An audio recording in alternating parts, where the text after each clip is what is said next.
dealing with these creatures the entire time? Yes. They just keep coming in waves. I've lost count of how many I've defeated. Before I realized it, even the sandstorm had stopped. Ah! Here comes another wave! Leave this round to us. I got interrupted earlier, but now I have something to take my anger out on. It's been quite a while since I've seen the Flame Mane in action. I'll leave these to you then. I'll be sure to put on a good show. Let's go! Hold the line! Right here. Emerge. Right now. I'm always watching. Right here. Emerge. Right here. Here comes another wave!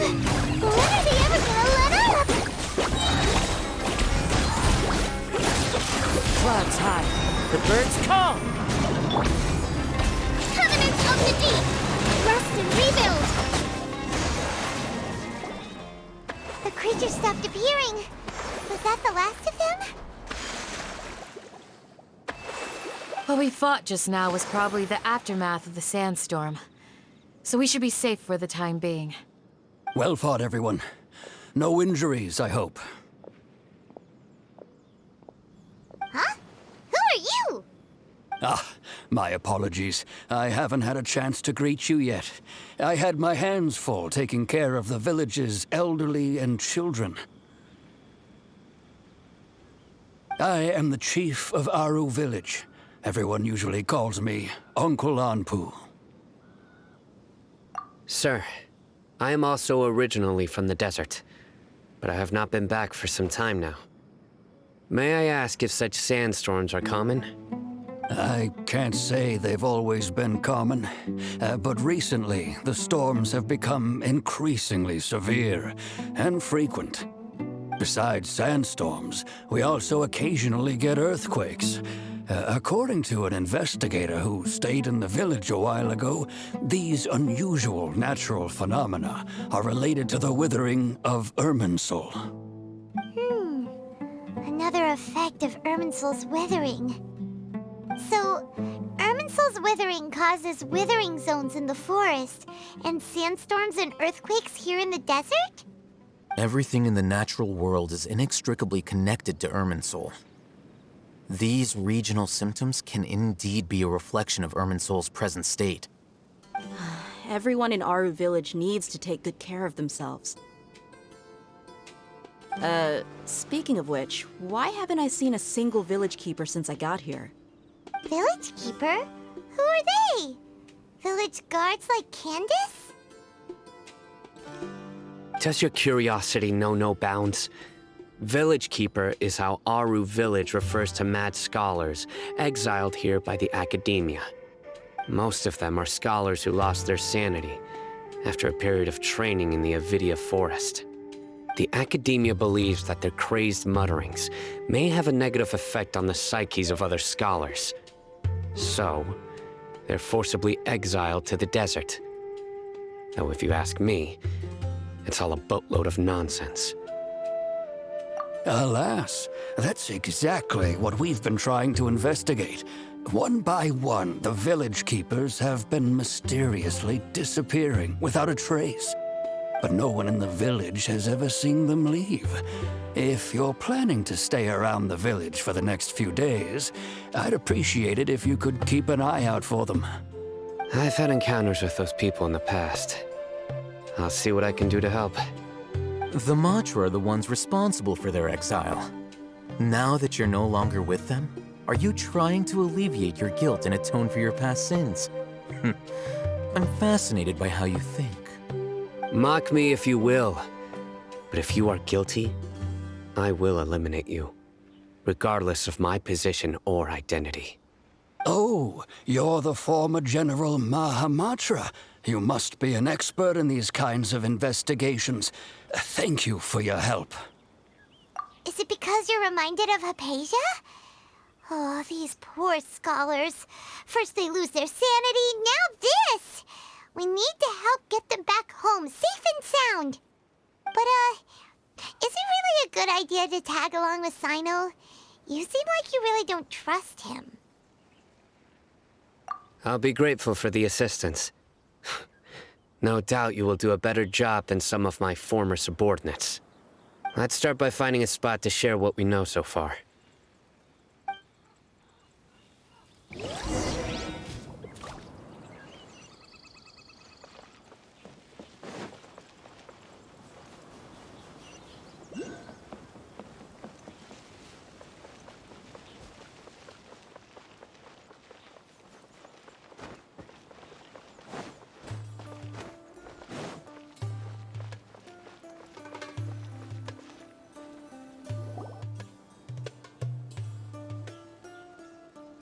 Although I've sent myself into exile, I'm still doing essentially the same things as before.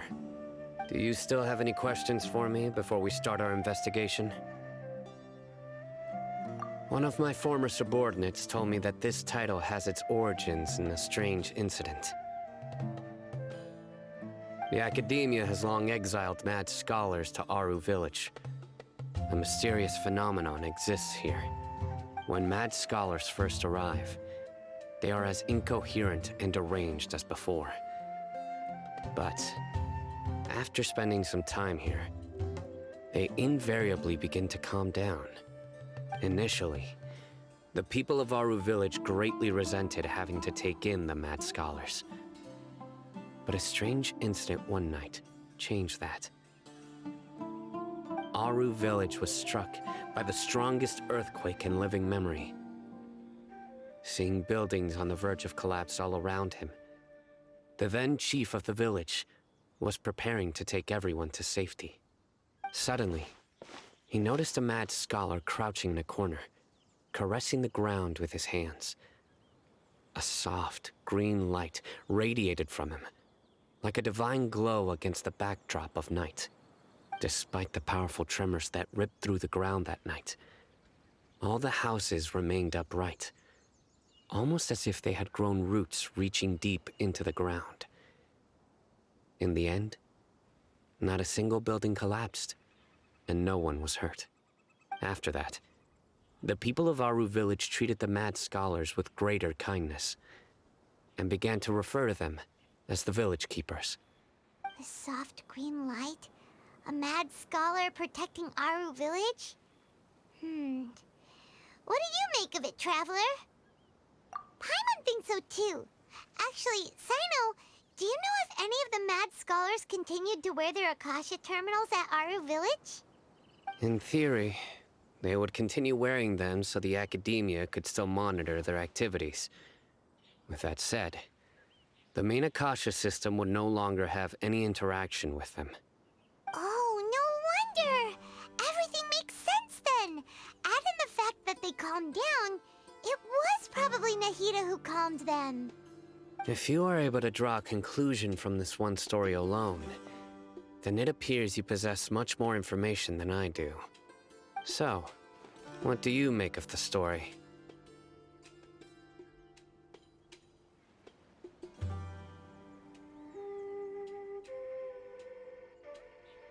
Really? Lesser Lord Kusanali. What? You don't believe us? Lesser Lord Kusanali was definitely using the Akasha to give her power to the mad scholars! No, it's not so much that I don't believe you. I'm just struck by your reasoning. Lesser Lord Kusanali, the current Dendro Archon. Is she really active in Sumeru? The Academia has always placed far greater importance on the late Greater Lord Rukkhadevata. They've more or less ignored Lesser Lord Kusanali, and I've never had any reason to doubt their views. In addition, I've never heard any stories about Lesser Lord Kusanali and her deeds. To me, she might as well have been a god that never existed. No way! Nahida definitely exists! She's a... how should Paimon put it? She's a good Archon who's kind and wise, even if she says weird stuff sometimes. I've spent many years interrogating criminals, so I can easily tell when someone is lying. Good! Then you should know that we're telling the truth. That look in your eyes. I've never seen that from a liar. You two really must have met Lesser Lord Kusanali. How can this be? To think, our Archon has been amongst us this entire time. All right, now it's our turn to put our skills to good use for this investigation. But easier said than done, especially since we don't have any leads. Maybe we can start by knocking on some doors. Excuse me, are you here to help me find my grandpa? Huh? Who are you? By the sounds of it, a resident of this village. My name is Isak. You'll help me find my grandpa, right? Is your grandpa a mad scholar? Hey, don't say that. Grandpa is just Grandpa. Why do you have to call him that? It's not like he's a bad person or anything. The person you're referring to is not a local, yet you are. Why do you call him Grandpa? Grandpa is just Grandpa. He's my family. I heard everything you said to the village chief. Please, you gotta take me with you. I want to find my grandpa. I swear I'll help. I won't be a nuisance. Ah, so you're the one who was eavesdropping on us around the village chief's house. I was planning to go out and take care of whoever it was, but I had a vague feeling that they didn't harbor any ill intent. Whoa. Ethan wasn't kidding about Matra having sharp senses. Sino, he's just a kid. All he wants is to find his grandpa. Let's find a way to help him. Sorry. I was only listening in because I wanted to know where Grandpa went. Honest. If you don't believe me, you can ask Miss Candace.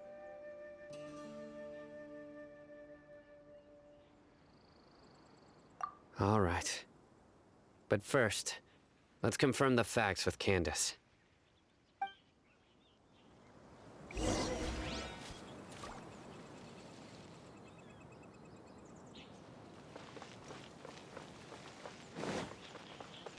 Of course not. It's all a bunch of nonsense.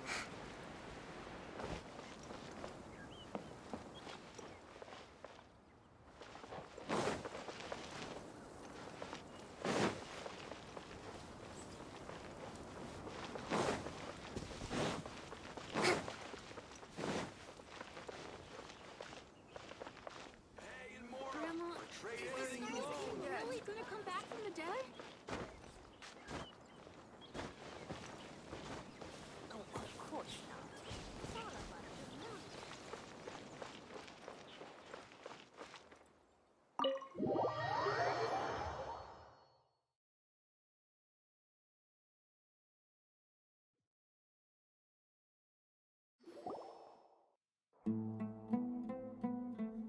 Sino is super vigilant. Is this what all the Matra are like? Ah, you're back already. We just wanted to confirm something with you. Do you know a boy by the name of Isak? I had a feeling he'd go looking for you. Huh? You knew this would happen? Yes. Although he tried his best to stay hidden, I still noticed him eavesdropping outside the window. He really wants to get his grandfather back. Isak's parents were both Aramite mercenaries who rarely returned to the village after finding employment in the city. He was raised by his grandfather. Unfortunately, it was only a few years before his grandpa passed away. Isak was still very young at the time, so various families in the village took turns caring for him so he could survive. Later, an elderly mad scholar arrived at the village. Isak thought the scholar bore a striking resemblance to his grandfather, and thus often spied on the man. However, the scholar was unkempt in appearance and incoherent in speech. Although Isak referred to the man as his grandpa, he was afraid and didn't dare to approach him. One summer night, the oft mumbling and bumbling Grandpa suddenly calmed down and seemed to become more lucid. He even noticed Isak hiding in the distance. So Grandpa walked up to Isak and patted him on the head. He even took Isak to the entrance of the village, where he patiently taught the boy the names of the stars, and accompanied Isak until he fell asleep. The next morning, Isak woke up and wanted to go find his grandpa again, only to realize his grandpa no longer recognized him. However, even so, Grandpa retained his calm expression. It's said that those who saw the scholar claimed he no longer appeared to be crazy, but appeared to be living in his own world, almost as if he were sleepwalking. Isak was thrilled that his grandpa was able to find peace, and would follow him all the time, asking him things like, "Grandpa, want me to take you somewhere fun?" Or, "Grandpa, could you tell me stories about the stars again?" All this somehow just makes Paimon feel really sad. It seems like they both deserve so much better. Perhaps. Nearly everyone who lives in the desert has some form of hardship or regret. But even so, we must still continue on with our lives. It's also my reason for fighting. I must continue to protect this land.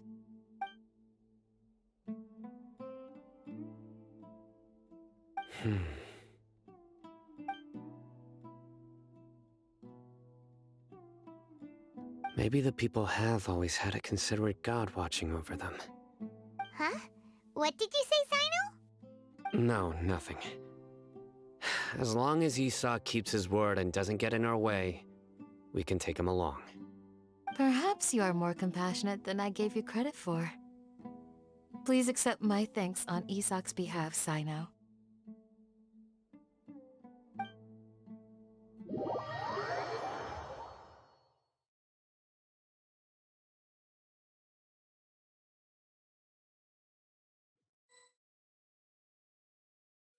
Hey, Isak! Oh, it's you guys! We've cleared everything up. Let's go find your grandpa. Really? Wow! Thank you so much! Yeah! All right. Let's ask the local residents some questions first.